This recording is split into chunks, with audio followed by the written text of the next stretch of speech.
are the pitfalls of technology, huh?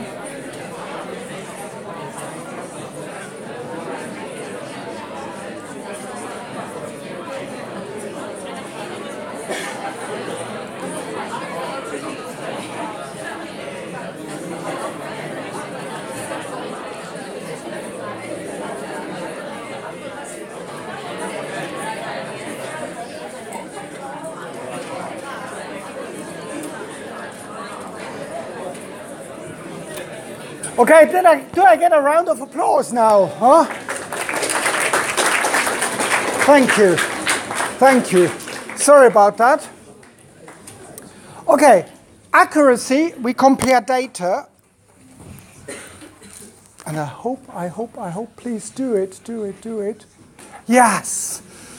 We compare data to an external value.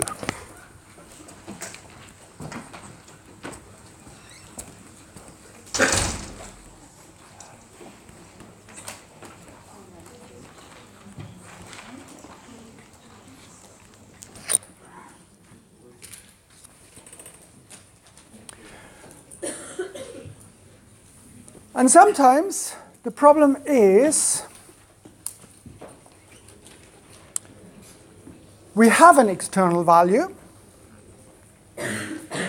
Sometimes we don't. We have to estimate an external value. I'm not going to tell you what we are going to do if we have given an external value that we can compare our data. Well, actually, I show you quickly what I mean. Let's say we have measured the data 1, 2, and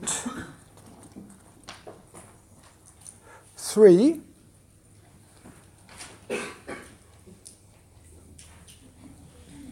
And we want, so if we compare them with each other, that would be precision.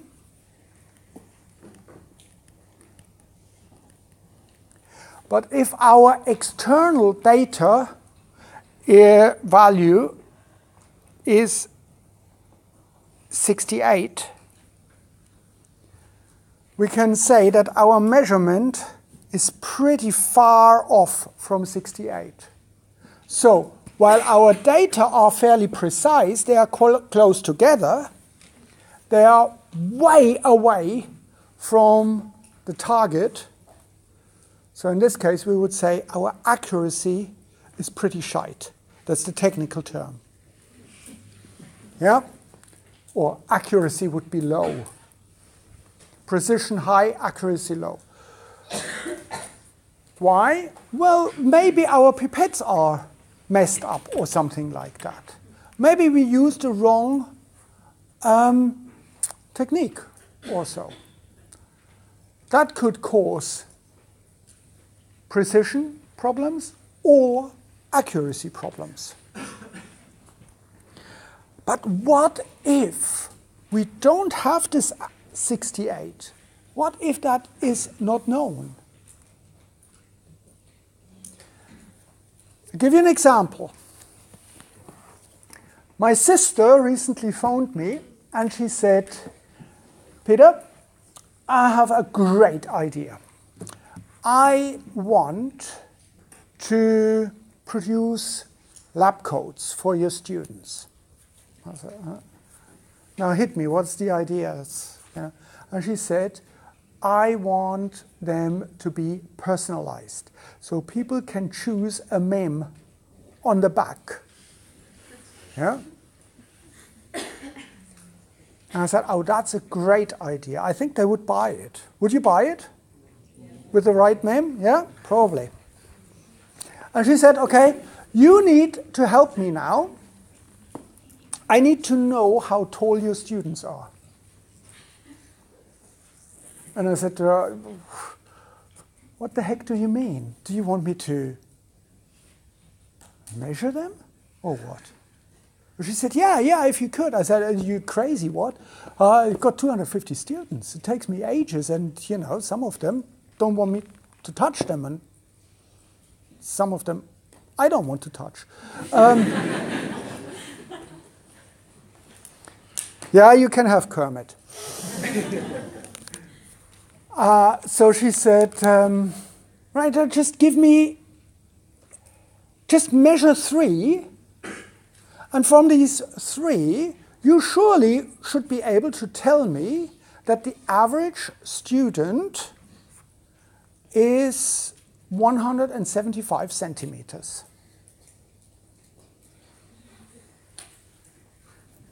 Or 168, or 185, she said. God knows what. You measure them.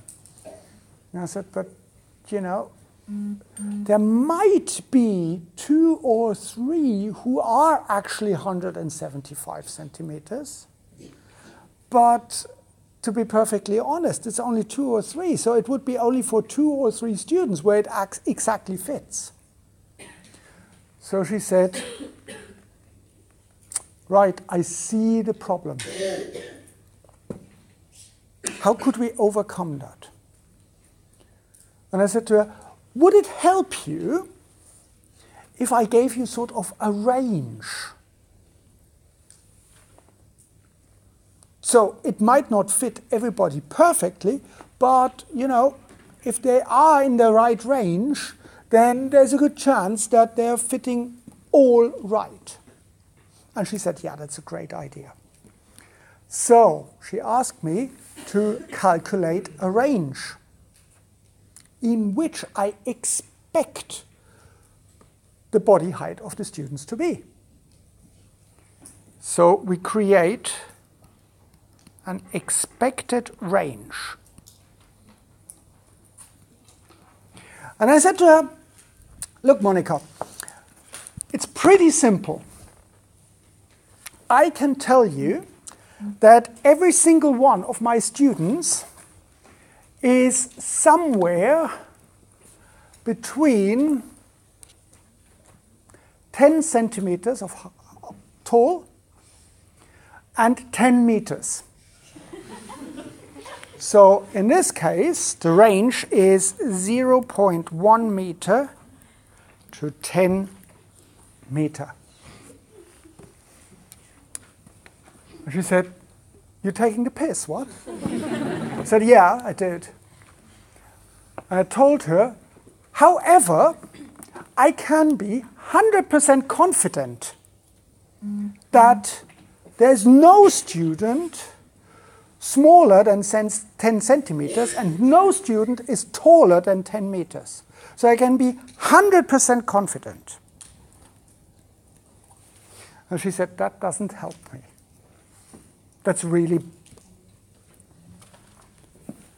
Can't you be a little bit more specific? I said, okay. How much do you want me to be specific? She said, okay, can you be, let's say, 95% specific? That means I have to come up with a range in which you guys are, and in 95%, I'm correct. That means if we've got 200 students, for 100 students, it would be, the lab coat would fit for 95, but 5 would miss out. For 200 students, it is 10 students. 10 miss out. So I have to come up with a range where actually it's pretty good. So I thought, okay, let's say we build a range of 165 centimeters to 195 centimeters. Do you think people would lie in that range? Sorry? You're shorter? Oh, damn it. So I'm so sorry. No lab coat for you, right? Okay, let's not be cruel to Simone. Let's say we go for 155 centimeters. Is that better? Yeah. Ah, thank God for that. You just, yeah? Okay, brilliant. So I'm now creating a range where I'm, let's say, yes, they do get lab coats, even if they are short. We are not shortists here, right? I'm not shorty bashing. I'm now 95% sure that people are in there. Now, if I make the range narrower, if I say it is between 175 to 185 centimeters, obviously the range becomes smaller and it gets more interesting for my sister because she can easily produce these lab coats. She doesn't have to worry about the short and the tall people. But can I be sure that people are in that range? Not really. Maybe that is 50% sure. What I'm currently doing is I create what is called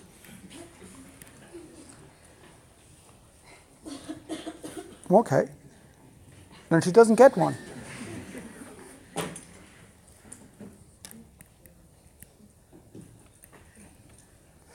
This is actually called a confidence interval. I am 50% sure that the data are between 175 and 185 centimeters. I'm 95% sure that the data are between 155 and 195 centimeters. And I'm 100% sure that it is between 0.1 and 10 meters. Right? Very often we go for a 95% confidence interval. But how do we find this? How on earth do we find a confidence interval that we can be fairly sure of? Well, there are some techniques. And the important thing is, I don't want to measure all of you. I just measure 3 people. One has 170, 160, 180 centimeters. Okay?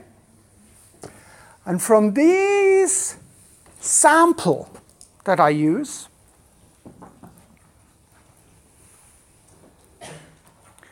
I try to figure out the range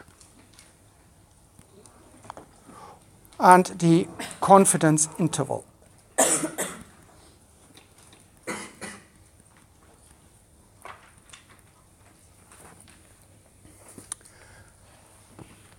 Now here is something that causes a lot of headache for statistics students. This fairly innocent word, sample. I am taking a sample. I measure you, you, and you. Right? This is not the whole population. It's just the 3 of you. But I just assume that you are representative of the students. Sample.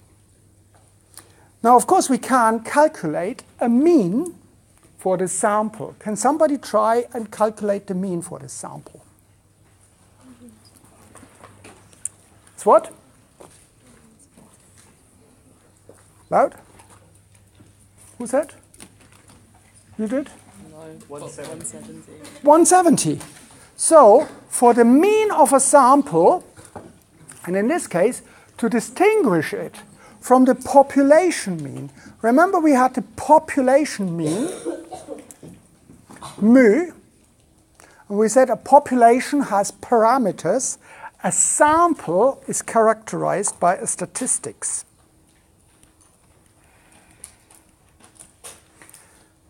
S and S. sample, statistics, population, parameters. And in for statistics, we don't use the Greek letters. The sample mean is abbreviated by this sign, an X with a sort of a bar on top. And that's called actually X bar. That means that's the mean of a sample. And we do exactly the same thing. We add them all up.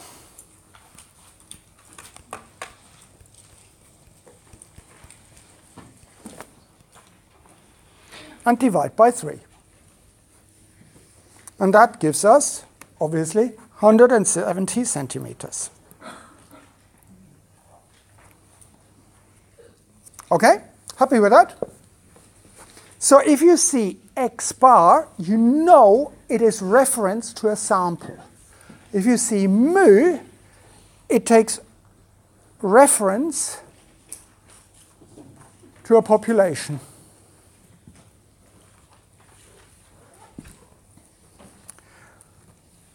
For sample and population, the mean is no different at all. Where the difference comes in is when we are looking at the standard deviation and the variance. So variance of a sample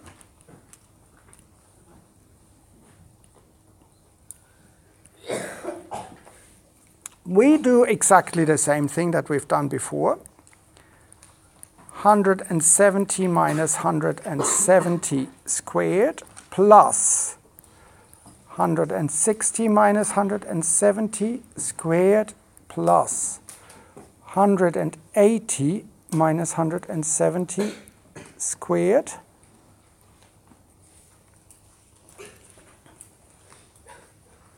So far, so good. But for a sample, we calculate it not divided by the number of observations, but by the number of observations minus 1. If you compare that to the population, so that's our variance here,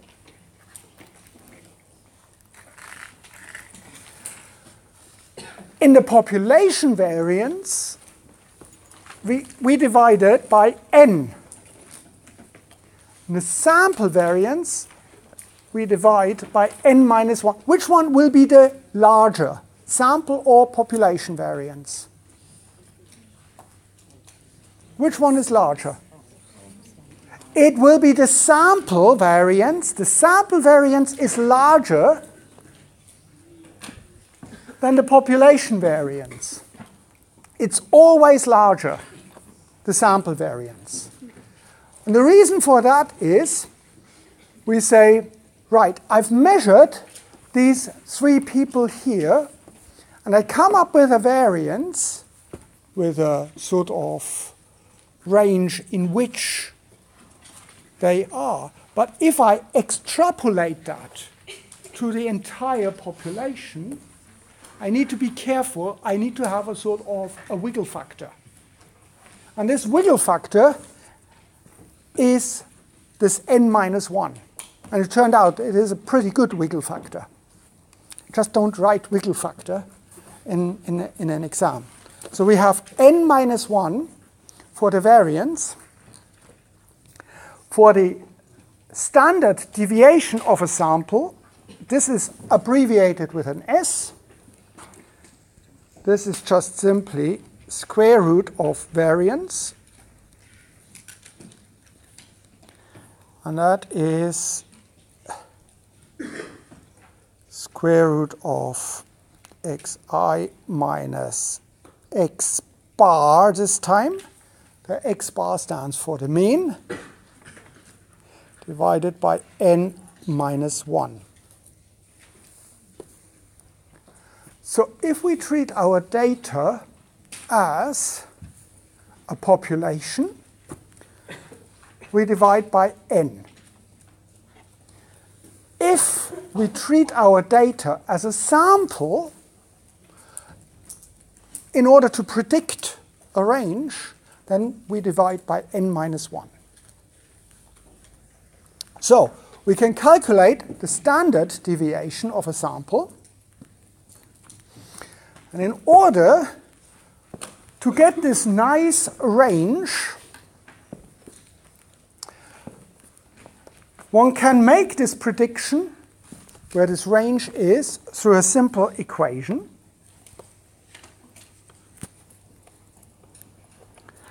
We can say our range of data,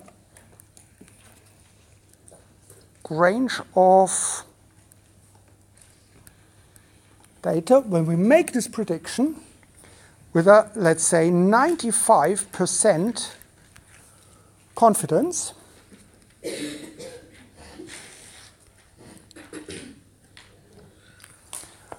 this will be somewhere around the mean of you all. So the mean of these three people, let's say the mean is 170.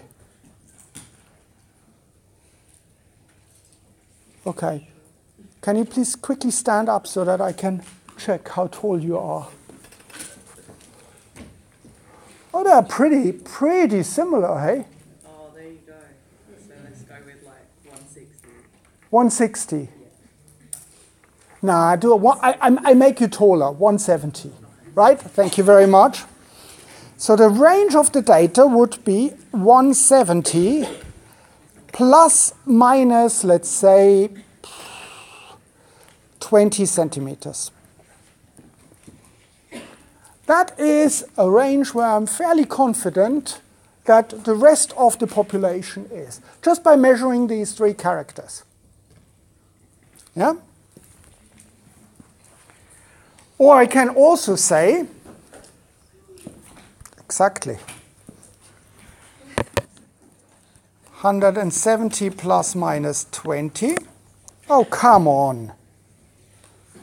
Don't piss me off. As long as it works. It could be between 190 and 150 centimeters, right? This thing here is called the upper bound.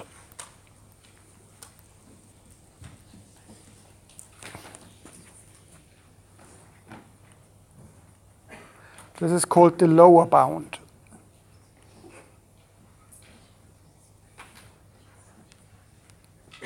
Yep, I'm glad that you're flying half a stream. You just come to the lecture.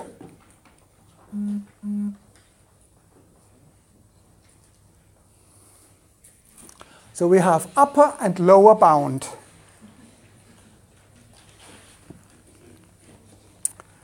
How do I get this 20 centimeters that I just figured out here? Has it died now? No, we are still alive. How do I get this? So the range equals x bar, that's this guy, plus minus what is called the margin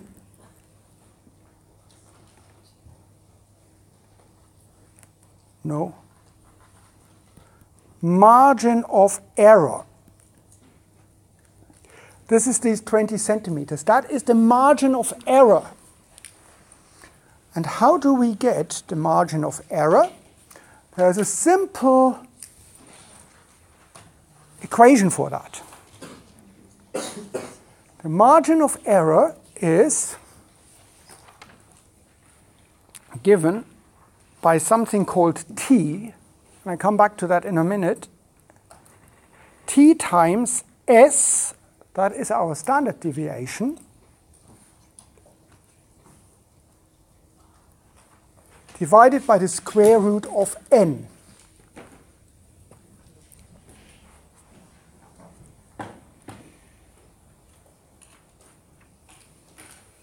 this s divided by the square root of n actually has another name.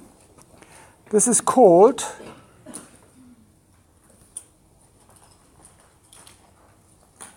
the standard error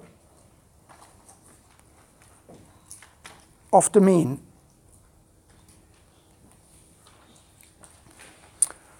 Just that you have heard it. And sometimes it is abbreviated as x bar.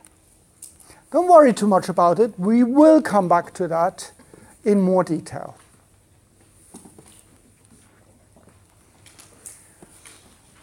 So what is this t? Actually, this t is a factor which I like to call the Fudge factor. It's not the official term.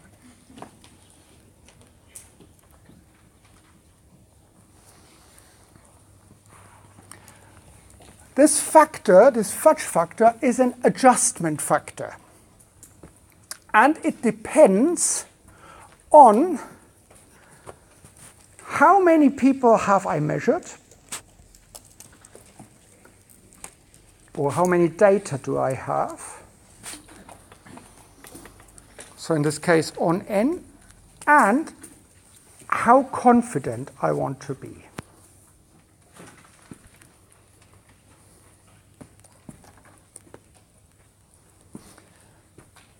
And usually,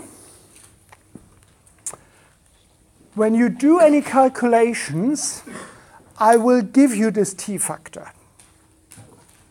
So you don't have to worry about it. I will show you at one point also how you do that in Excel. Is everybody familiar with Excel? Sort of. Yeah, I will give you a refresher. I will give you some tutorials. Now, if we have 3 data, so 3 data points, so n equals 3, and we have a 95% confidence, we want to be 95% confident, t equals 4.83. Don't have to remember that. You will get t values from me. If you want to be less confident, if you have a different number of data points, your t value will be different.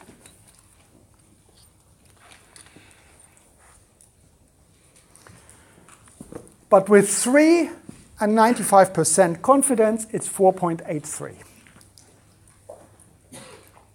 So how does that help us? Well, we said we measured our weights of the tubes. Let's say we had A1, we had 0.9, we had 1.0, and we had 1.1. Let's quickly do the mean.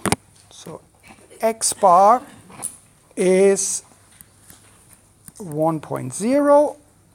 The standard deviation equals, let's do that together because it's so much fun.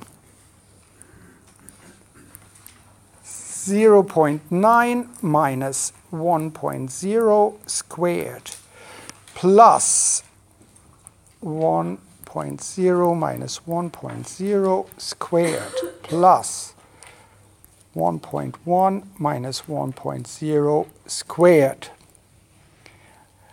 T is not the critical value in this. Well, actually, no, you're right. T could be considered as the critical value. That was just a question here. For you, forget it. Don't worry about it. Divided by what do I have to divide it now?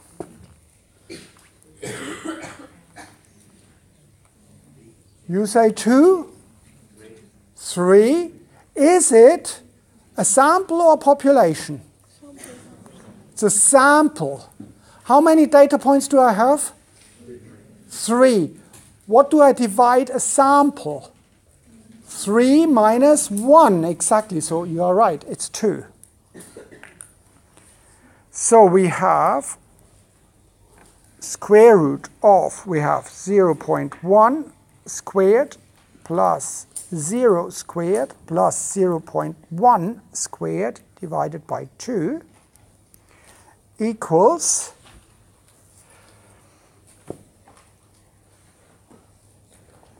0.01 plus 0 plus 0.01 divided by 2 equals 0.02 divided by 2 equals square root of 0.01 equals 0.1. That is our sample standard deviation in this case. Does that make sense? Yeah? Don't forget, divide by 2. N minus 1. It's a sample. Okay, now let's calculate the standard error of the mean. And I told you it is S divided by square root N equals 0.1 divided by square root of what?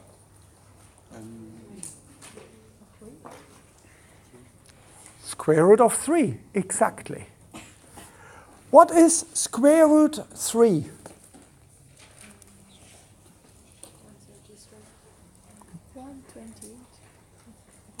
1 point? 1.7.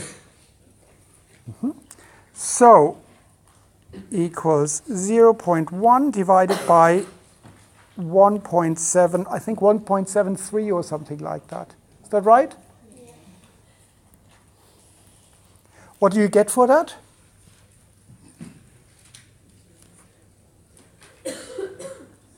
Loud? 0.1 divided by 1.73? 0.0 578. 58, something like that. Yeah? So that is our standard error of the mean. Let's try to figure out what our margin of error is. X bar, our margin of error, MAO, is T times 0.058, and T was 4.83 times 0.058. So our margin of error in this case would be 4.83 times 0.058 gives you, anyone with a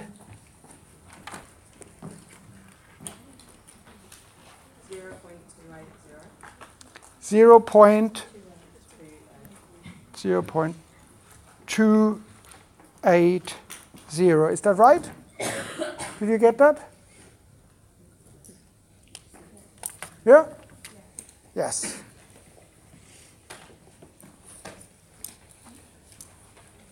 So we can say we are 95% confident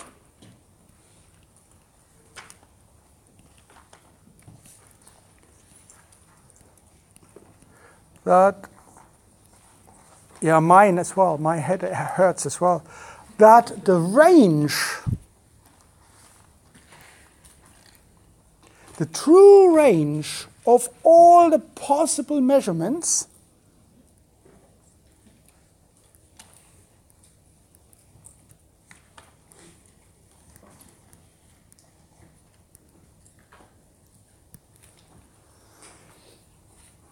is x bar plus t times s over square root n equals 1.0 plus minus 0.28 or something like that. So it would be around 0.72 to 1.28. This here is the range in which we expect this measurement when we measure 3 times our vials. As a sample, we get 0.9, we get 1.0, and we get 1.1. So our prediction is that the true value, if we did that 1,000,000 times, the true value must be somewhere between 0.72 and 1.28. Does that make sense to you? Now, this is one of the tasks that you need to do in the practical. You need to make this prediction from the data that you measured. There are exact instructions in your practical manual, so have a look at them before, but the demonstrators will help you with these data. Are you happy with that? In this case, I don't want to go any further because, as Courtney said, my brain hurts. So have a lovely weekend, and I see you on Monday or Tuesday, okay? Go in peace, but please go.